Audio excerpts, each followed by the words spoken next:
Sejam bem-vindos, meus amigos. Estamos de volta aqui para mais um vídeo no canal Cosmos Cultura Nerd. 85 anos atrás, o mundo era outro, bem diferente do que nós temos hoje em dia. Os Estados Unidos, acontecia a Grande Depressão, que estava no seu auge. Na Europa, Hitler tinha acabado de chegar ao poder. E para dar uma fuga a essas realidades sombrias, os jornais publicavam em suas páginas tiras de histórias em quadrinhos, onde os leitores podiam acompanhar seus heróis favoritos nas mais diversas e empolgantes aventuras. Era o auge, a era de ouro das histórias das tiras de aventura, nas tiras de quadrinhos nos jornais. Assim, em 1938, surge um personagem que vai mudar completamente esse cenário de uma maneira nunca antes vista. E nós podemos dizer que isso vai acontecer não apenas nos quadrinhos, mas também no mundo. Ele vai mudar o mundo. E de que eu estou falando? Você já deve ter adivinhado. É claro que eu estou falando do Superman ou Super-Homem, como queira. Sim, isso mesmo, o Super-Homem, o Superman. Em abril de 1938, foi lançada a revista Action Comics número 1, com o Superman na capa. Essa revista hoje, meus amigos, só para vocês terem uma ideia, ela vale mais de 3 milhões de dólares. É pouco que mais. Vai valer assim revista na casa... Bom, os motivos dessa revista valer tanto e como o Superman mudou o mundo é o que a gente vai ver hoje aqui no canal. E vocês, meus amigos, são convidados a virem junto comigo em minha nave espacial para juntos desvendarmos esses segredos do universo, do cosmos, da cultura nerd. Eu sou o Kleber e você está no canal Cosmos Cultura Nerd.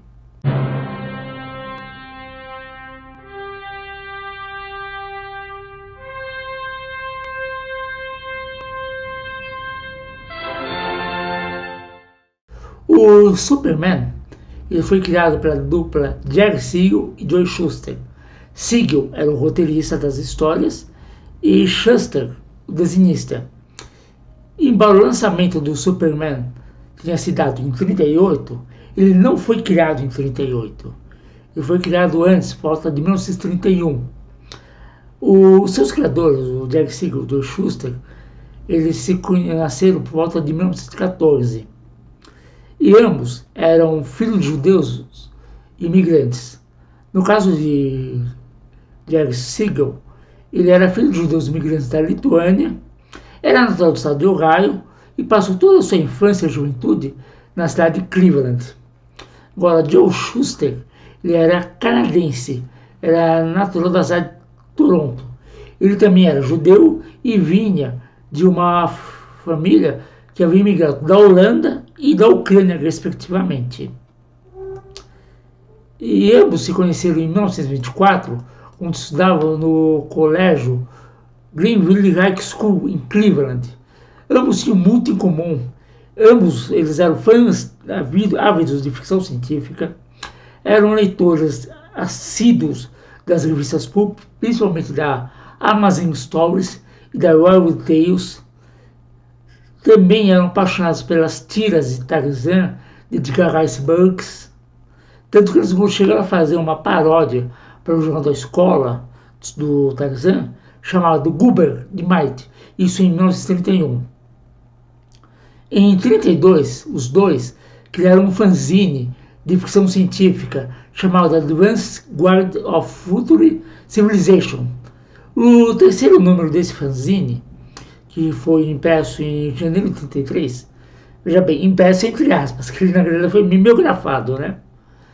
Eles publicaram a história The Reign of Superman, onde nessa história um pobre ele é transformado em um ser com poderes extraordinários, tornando-se capaz de manipular a mente, veja bem, a mente de seus semelhantes, e utiliza esse poder em proveito próprio.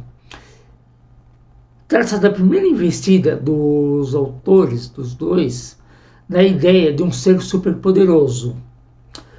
que depois seria transmutado de vilão para um herói e apresentado aos editores de quadrinhos na época. E depois de 1975, com o surgimento das revistas em quadrinhos com material inédito, até então o material inédito apenas publicado nas tiras do jornal, os dois apresentaram esse material à Consolidated Book Publishers de Chicago. Foi a sua primeira tentativa de um produto quadrinístico para a empresa comercial. E era uma revista completa, com capa, conteúdo, miolo, tudo pronto. E ostentando o pretensioso título de The Superman. Só que o personagem não chegou a ser publicado, pois a editora estava encerrando sua atividade na área de histórias em quadrinhos. Então recusou a publicação. Pouco mais de um ano desse acontecimento, Jerry Siegel, que era o escritor, propôs ao colega o reaproveitamento do personagem em forma de tira diária, a ser oferecida aos syndicates norte-americanos. Vou deixar aqui o card explicando a origem dos quadrinhos, o que foram os syndicates, tudo. Esse vídeo é muito interessante, depois você dá uma olhada lá, meus amigos. Tá, agora voltando, em pouco tempo depois, eles tinham pronto para publicação uma boa quantidade de tiras do Superman. E ao parecer deles, isso pareceu muito satisfatório. E eles passaram a enviar esse material a diversos editores. E o que aconteceu? Recusa após recusa. Eles encaminharam essas criações, sua criação, para a obra Famosos Fãs, que devolveu o pacote sem sequer ser aberto. No final de 1967, MC Gaines, que havia rejeitado o material dos dois quando trabalhava para a Dell Comics, indicou Superman para um novo título que estava sendo produzido pela National Periodics Comics, que era antecessor da atual DC Comics. Era o nome dela na época. Que desde outubro de 1935, os dois já vinham trabalhando para a National, colaborando regularmente com algumas publicações para ela. E eles iniciaram a sua carreira profissional por um personagem aventureiro chamado Henry Duval France, Famed Sword of Fortune, que foi publicado na revista New Fan The Big Comic Magazine número 6. O Super-Homem foi então aceito para inaugurar essa nova revista da editora, que recebeu o título de Action Comics, lançada em 1938. E o que aconteceu então? O personagem foi um sucesso imediato. Nesse primeiro exemplar, o Superman, ele ainda não voava, ele saltava de arranha-céu em arranha-céu. E também não era tão forte como ele ia se tornar depois, ou como ele é hoje, né? Naquela época, em 1938, quando ele foi lançado, os Estados Unidos eles estavam às beiras, às portas da Segunda Guerra.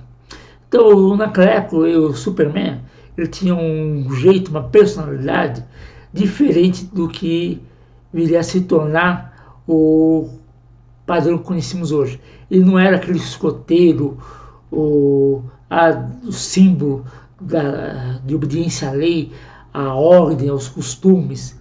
Ele estava mais para um cruzado social. Ele sugava os ônus às minhas que maltratavam os empregados. E com isso, a Action Comics foi um sucesso, porque esses problemas sociais é o que afligiam as pessoas naquela época. E com isso, durante os anos seguintes, o Superman ele conquistou muitos e leais seguidores através de suas histórias. Em janeiro de 1939, o Superman ele saltou das páginas das histórias de quadrinhos das revistas para as tiras de jornais. Naquele verão, em 1939, a DC adotou uma estratégia agressiva de marketing. ao dar ao personagem a sua própria revista, o que na época era extremamente incomum. Isso simplesmente não acontecia. E no final do ano, o Super-Homem estava em todo lugar. Tanto é que o primeiro número da revista Superman, ela vendeu mais de 1 milhão de cópias na sua primeiro número. E aí, com isso, você achava o Superman à direita, à esquerda, olhava para cima, tinha o Superman, olhava para baixo, Superman aqui, Superman lá. Você achava o Superman em tudo quanto era lugar. Tanto é que na Feira Mundial de Nova York, um ator chamado Wayne Middleton personificou o Super-Homem. No Dia da Ação de Graças, fizeram um balão gigante na forma do Superman, que participou do desfile de Ação de Graças, agora sendo considerado um símbolo da esperança de um país em dificuldades. Superman ele se tornou muito maior e mais poderoso do que os seus criadores podiam sequer ter imaginado quando o conceberam. E assim, em 12 de fevereiro de 1940, estreou nas emissoras de rádios dos Estados Unidos, pela Mutual Network, o programa de rádio The Adventures of Superman. Esse programa durava apenas 15 minutos e o herói foi personificado pelo ator Clayton Bud Coyle. E esse programa foi um grande sucesso nas rádios da época. O Bud Coyle falava para o alto e avante para demonstrar que o Superman estava voando. E ele conseguiu criar uma voz para o Clark Kent e outra para Superman de uma forma inconfundível, para sabermos quando era um e quando era outro que estava falando. E esse programa de rádio ele foi muito importante para a expansão da mitologia do personagem, já que foi nesse programa que várias coisas apareceram pela primeira vez, como a frase clássica: olhe lá no céu, é um pássaro, é um avião, não, é o Superman. Também apareceram nesse programa de rádio o Jimmy Olsen, o Perry White e até mesmo a Kryptonita, que foi criada para dar uma folga ao ator Bud Coyle, enquanto outro ator ficava grunhindo, fingindo ser o Superman, afetado com os efeitos da Kryptonita. O Superman agora, ele não apenas saltava, mas voava. Mudaram o nome também do jornal de Estrela Diária para Planeta Diário. O programa ele continuou sendo produzido até 1951. E durante esses anos, ele mostrou o Superman lutando contra os mais diversos tipos de inimigos. Embora os mais comuns inimigos dele fossem os cientistas loucos. E foi com esse personagem, com esse programa, que começou o merchandising em torno do Superman. Foi ali que começou a venda de produtos com a marca do Superman. Só que em 1941, ele se tornou também estrela de cinema. Os estúdios Fleischer, que eram famosos por produzir os desenhos do Popeye e da Betty Boop, produziram o primeiro episódio de 17 de uma animação. Um detalhe curioso é que essa animação, o Superman, não foi criado pelo casal Jonathan e Martha Kent, e sim, ele foi criado em um orfanato. Isso é o mesmo que aconteceu nas tiras diárias dominicais que eram publicadas nos jornais aos domingos desde 1939. Isso pode parecer à primeira vista estranho, mas aconteceu que o seguinte: quando o Superman foi publicado pela primeira vez na revista Action Comics, sua origem foi muito superficialmente citada, não foi muito bem explorada, e só começou a ser explorado nas tiras dominicais que foram feitas a partir de janeiro de 1939. E quando chega aos jornais o herói kryptoniano, o primeiro título da história é o seguinte: Superman vem à Terra, que foi publicado de 16 de janeiro a 28 de janeiro de 39, que é quando Jor-El descobre a razão dos seres maus que estão correndo em Krypton, e ele decide assim, enviar seu filho recém-nascido, Kal-El, para a Terra. O garoto então é encontrado por um motorista e é levado a um orfanato. Tá, e quando aparecem os Kents, você deve estar se perguntando. Os Kents aparecem pela primeira vez em Superman número 1, publicado meses depois da tira diária, em maio. A tira foi publicada em janeiro e os Kents só apareceram em maio, na revista Superman número 1. O casal, cuja apenas a esposa tem o nome revelado, Mary, ela encontra o garoto e o leva a um orfanato, adotando-o depois. A fazenda dos Kents, por sua vez, só vai aparecer nos quadrinhos na primeira história do Superboy, na Morphin Comics número 101, de janeiro de 45. Já Smallville só aparece em Superboy 2 de maio de 49. Mas foi a criação por meio dos Kents que transformou e moldou o caráter de Clark, que o fez se tornar o Superman. Só que o mundo real acaba às vezes atropelando a ficção. E, infelizmente foi o caso que aconteceu.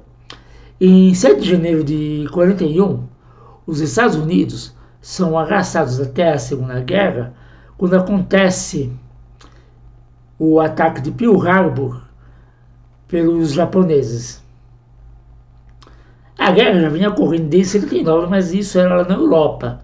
Mas com esse ataque em solo americano, em 41, eles são arrastados para a guerra. Eles podiam ficar mais neutros. E assim, as histórias começaram a ter um tom patriótico. E esse tom patriótico era tão grande que parecia que as revistas eram subsidiadas pelo governo. O apelo patriótico e a defesa dos valores americanos passaram a ser a marca dessas HQs durante todo o conflito. E aí aconteceu uma coisa interessante. Com a guerra, houve escassez de material. E o governo começa a incentivar a população para começar a reciclar materiais. E do que é feita as histórias em quadrinhos? Papel. E papel é um dos primeiros itens que são reciclados, que é muito fácil reciclar papel. E com isso, na época era considerado uma coisa supérflua, secundária, sem importância. E essas primeiras histórias do Super-Homem, essas primeiras revistas, foram os primeiros itens que foram reciclados. E com isso tornou o quê? Aconteceu o que com as histórias? Com essas revistas? Elas se tornaram raras. E como acontece com qualquer coisa que é rara, o que acontece com ela fica valendo muito. No caso das revistas do Super-Homem, principalmente a primeira revista, Action Comics número 1, passa a valer literalmente milhões. E é por isso que esse é um dos motivos, não é o único, mas é um dos principais motivos que a revista número 1 do Super-Homem é tão rara e tão valiosa hoje. E entre os soldados no fronte, entre os itens que eles recebiam de casa, junto com suprimentos, cigarros e outras coisas, estavam incluídos também as revistas de histórias do Superman. Se tornaram as leituras favoritas dos soldados, já que em suas páginas elas transmitiam a segurança de uma vitória iminente. Agora, com o fim da guerra, os Estados Unidos eles pareciam mais invencível e forte do que nunca. Os soldados, quando voltaram da guerra, eles formaram famílias. E o Superman, que antes era um cruzado das causas sociais, ele agora é um símbolo da ordem. E estava mais forte do que nunca. E para promover esse símbolo, o Superman, ele ganhou uma série para cinema em 15 capítulos pela Columbia Pictures em 1948. O papel do Superman fica a cargo do ator Kirk Allen, que foi o primeiro ator a interpretar o herói no cinema. Enquanto a atriz Noel Neill foi a primeira Lois Lane, de carne e osso do cinema. As histórias desse seriado giravam basicamente em torno da luta do Superman contra a sua arqui-inimiga, a Lady Spider. Porém, no filme de 1950, o Homem Atômico contra o Superman, temos a presença do principal arqui-inimigo do Superman, o vilão Lex Luthor, que aqui nesse filme foi interpretado pelo ator Riley Talbot. E nesse seriado, uma coisa engraçada é o seguinte, que as cenas de voo eles eram feitas por animação, já que não tinha tecnologia para filmar um ator voando naquela época. Então, quando o ator ia voar, substituíam ele por uma animação. É o que dava para fazer na época. Não tinha outra escolha.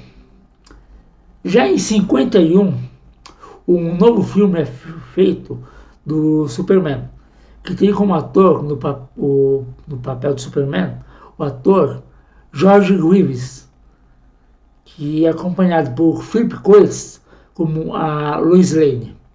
Esse filme foi rodado em apenas 12 dias e fez um sucesso tão grande que em 19 de setembro de 52 estreava na televisão a primeira adaptação televisiva do personagem, a série As Aventuras de Superman, que tinha como alvo o público infanto-juvenil dos anos 50.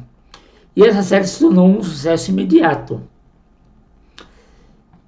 Embora com tudo isso que eu esteja aqui falando para vocês possa parecer que todos os Estados Unidos gostavam do Superman, havia pelo menos um homem nos Estados Unidos que não gostava do personagem. Seu nome era Frederick Waterman. Ele era um psiquiatra e em 54 ele publicou um livro chamado Seduction of the Innocent, A Sedução dos Inocentes.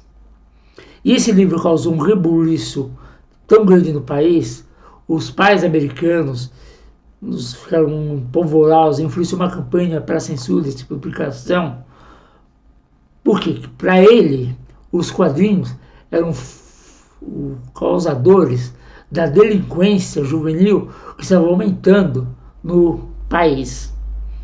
Para ele, o Superman era um fascista e anti-americano.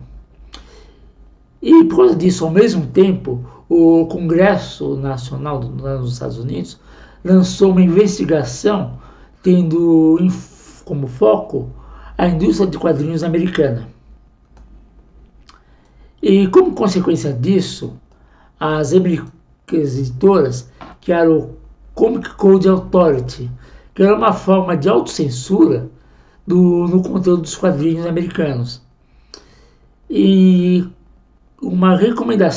como uma resposta à recomendação do Congresso e ao clamor moralista insuflado pelo Waterman, essa autorregulamentação motivou completamente o conduzir revistas, a escolha de cores, temas, palavras que podiam ou não ser publicadas, e com isso somente eram publicadas revistas que tivessem um selo de aprovado do Comic Code Authority na sua capa.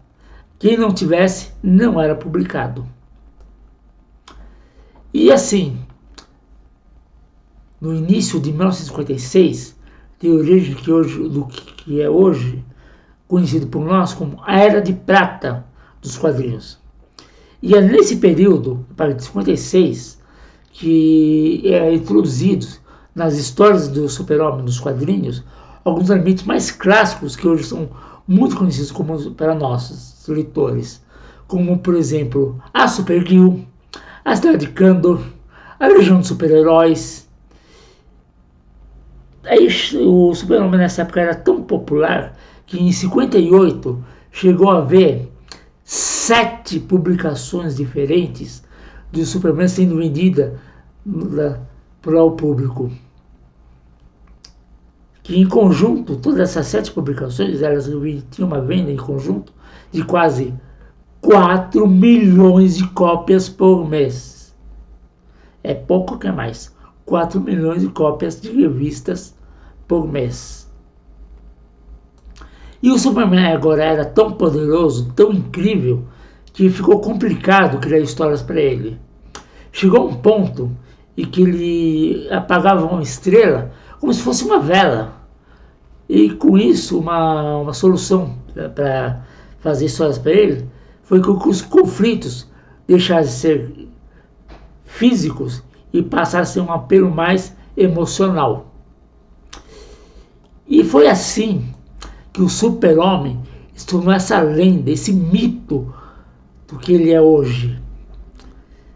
Embora ele ainda teve outras revoluções e tal, mas ficaria muito comprido para eu me estender aqui e descrever tudo o que aconteceu com o Super-Homem até os dias de hoje. E ficaria também cansativo, então eu não vou me estender nisso.